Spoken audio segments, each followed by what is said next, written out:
In a world that is getting increasingly more distracting, the ones that can master their distractions and create an indistractable brain will get ahead, while those that don't will fall behind.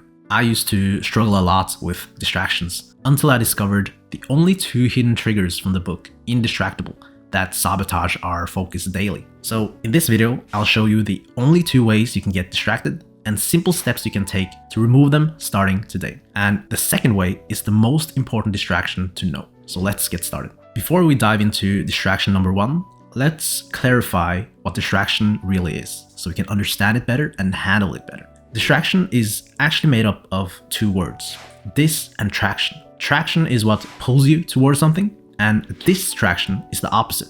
It's what pushes you away from something. So in order to even be distracted, we have to know what that something is. And that something is your goal, your task, or whatever you intended on doing in the moment. When you get distracted, something came in that pushed you away from your goal. Now that we know the definition of a distraction, how can we start working on eliminating it and becoming indistractable? Well, you gotta understand that there are only 2 ways you can get distracted. So let's start with the first way. The first type of distraction is external distraction. These are all the dings and pings from your phone and computer, or if someone calls out your name while you're working. It's basically everything that distracts you from the outside, externally.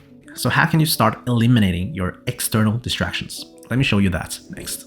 First up is environmental design. And by that, I don't mean only physically. The most important is arguably digitally. You gotta set up your phone and computer to not get externally distracted. I've set up my phone in a way where only certain work apps can get through the notifications during my work hours, while the rest is blocked. This is set up automatically so that it runs every day. And if it so happens that a notification do come through and I find a distraction, guess what? I just add that app to the blocking list and it won't distract me again.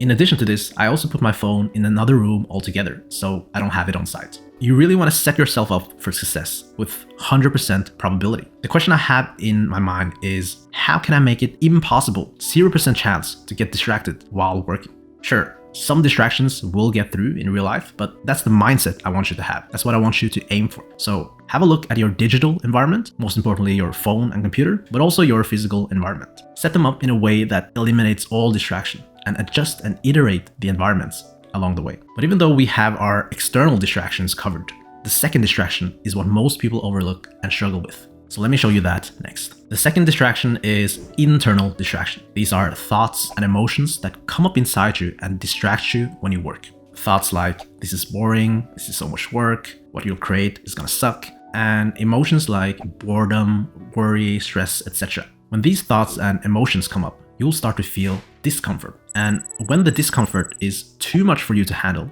you'll start to escape it through distractions and procrastination. Discomfort is like the cue, while the distraction is the escape. If we want to master distraction, we need to master how we handle the discomfort.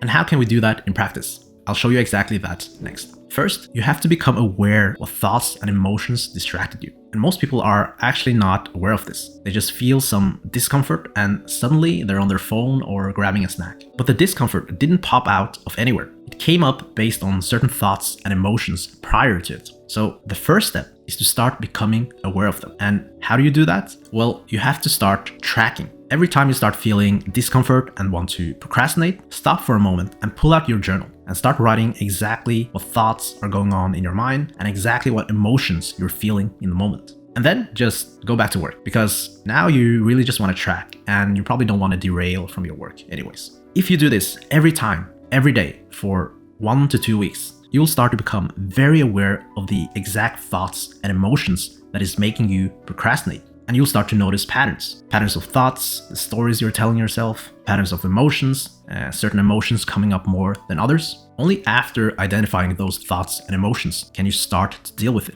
You can't really solve something if you don't even know what the real problem is.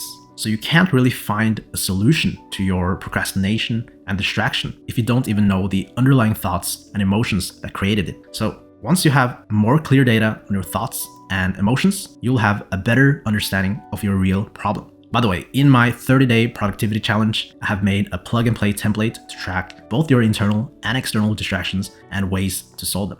So if you're interested in that, alongside with the whole picture of productivity, executing on your goals, and getting more done in less time, links are in the description below.